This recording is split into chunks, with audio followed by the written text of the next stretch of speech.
Hi everybody, this is Rich of the Rich Maxwell channel. Hope you enjoyed that little cinematic B-roll of me making a coffee just then. That's a little bit of B-roll there I put together using the A6300, which just recently picked up and I'm really pleased with, so I thought I'd put this little review together. And this weekend, it's been a really stormy weekend again in the UK, so that means I haven't been able to fly my drone or really get out there and do any landscape photography, which I'd usually like to do, so I've been stuck in the house. So that's led to me just trying to think of things that I could take photos of and video of in my house.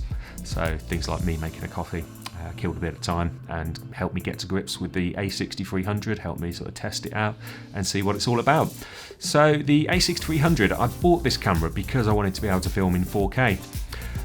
The A7 II that I've got only does 1080p and it's not very good even in 1080p. It just looks soft, so I was getting sick of it. It didn't really focus that well. It was a bit slow for focusing video, so wanted a better camera for video. Keeping my A7 II for photography though, as it's a superb full frame camera for photography. But this camera, the A6300, I've bought as an upgrade for my video. So when I was buying this camera, I was looking for a 4K camera that could autofocus on me really well and produce really good quality 4K, ideally using the flatter color profiles as well, like S-Log, which this camera does. It has S-Log 1, 2 and 3, and yeah, that enables me to color grade and make my videos look a bit more unique, put my own sort of taste on them really. And when I looked at this camera, I did consider a couple of other options, as this wasn't the cheapest thing out there for 4K video. I was considering a Panasonic G7 at 300 quid, which was refurbished on eBay with a kit lens as well. So that looked really good. But the G7's an older camera. It uses an older contrast-based autofocus system, which from what I read isn't that reliable. But the 4K video out of the G7 does look really good, and it has the cinematic profiles and everything, so that's really good about it.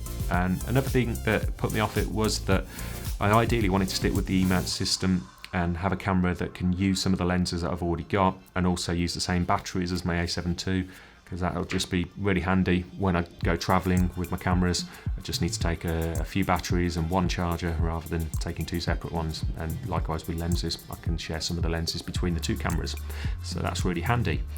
So the A6300 then, it's got a really impressive spec. It has this phase detect autofocus, which is blisteringly fast. It focuses in really quickly, and it has 425 phase detect autofocus points all across the sensor, so it can focus in on a subject anywhere in the frame. So that's really cool, and it tracks really well. So if I go like this, or if I go like this, hopefully it's going to have me in focus. So that's really cool. The A7 II would have really struggled with that, particularly with my contrasty background. It just wouldn't have kept up and would have got lost and started hunting around. So yeah, so the 6300, it's 100 megabits bitrate in 4K, and as I say, it does S-Log 1, 2 and 3 profiles, so you get loads of dynamic range to play with when you're color grading. And another great thing about the video on this is that you can do 1080p at 100 frames per second. If you're a PAL user, if you're an NTSC user, you can do 120 frames per second slow-mo in 1080p. So that's really cool when you want to capture little action shots or a load of Jenga blocks falling down like this. And so yeah, really like that about it. That's going to help me get some really cool little bits of B-roll for my YouTube channel, so really liking that. And another thing that I like about it is that even for photos, it's really good. It takes nice images, really sharp images, focuses, like I said, really fast. So there will be certain instances where the 6300 will probably be better than the A7 II, like when I'm doing fast action sport photography. This will focus much faster, so it could be more useful for that. And also maybe wildlife photography, it could be a bit better if animals are running around and moving quickly. It will probably lock onto them and autofocus quicker. So that's another good thing about it, and another reason that I decided to go with it. So things that I don't like then, obviously no camera's perfect, but a big thing about it that has surprised me, because the A7 II has in-body image stabilization, the 6300 has no IBIS. So the lenses that I've got for my A7 II are full frame lenses, and things like this Tamron 28-75 do not have the inbuilt stabilization.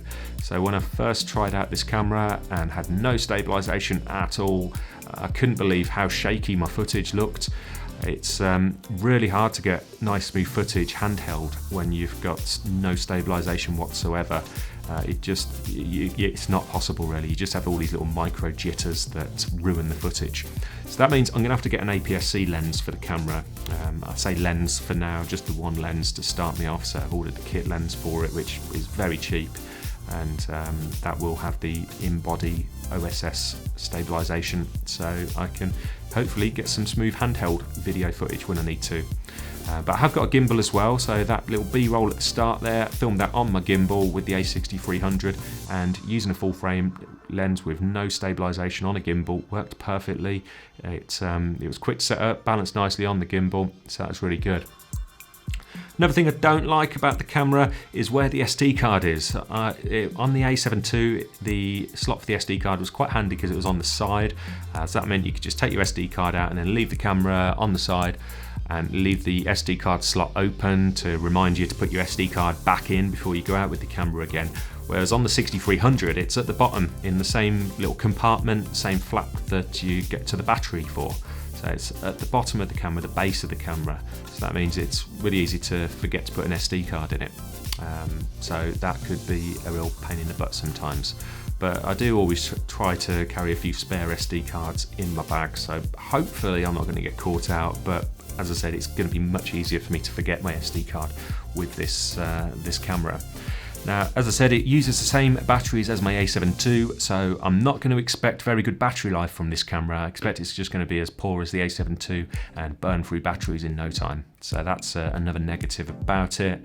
And there is a bit of an issue with overheating in this camera from what I've heard, but I have tested it out. I set the camera up on a tripod, left it to record 4K and checked how long it could go for, and it got just over 20 minutes for me. So that's fine. My YouTube videos, I don't tend to film it all at once for more than like that amount of time anyway. I think my longest video that I've ever done is like 17 minutes, and that was just like a voiceover on my laptop talking about Lightroom and doing a bit of a tutorial. So it shouldn't ever be an issue for me. As long as I can get 10 minutes of filming done and no overheating, I'll be happy.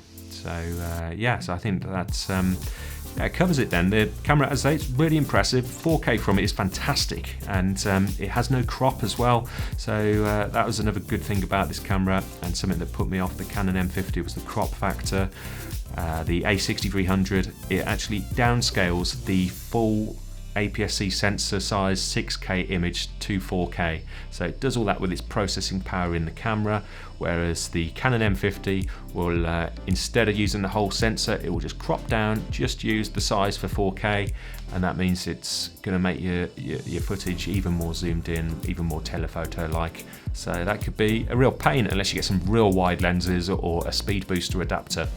So yeah, so the A6300, would I recommend buying it in 2020? Absolutely, if you want to get really good video and even for photos as well. Really good camera, it looks superb, and I haven't been disappointed at all so far. I will do probably a follow-up review of the camera once I've owned it a bit longer, because I've literally had this for 3 days and been using it loads in that time and playing around with it loads.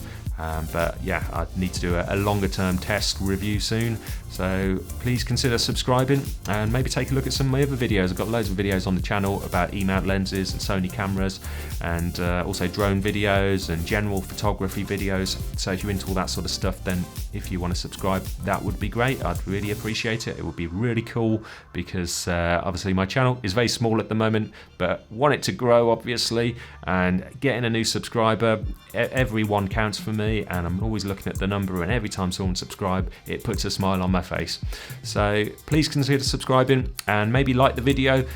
But above all though, have a great day, and hope to see you all again here soon. Bye for now.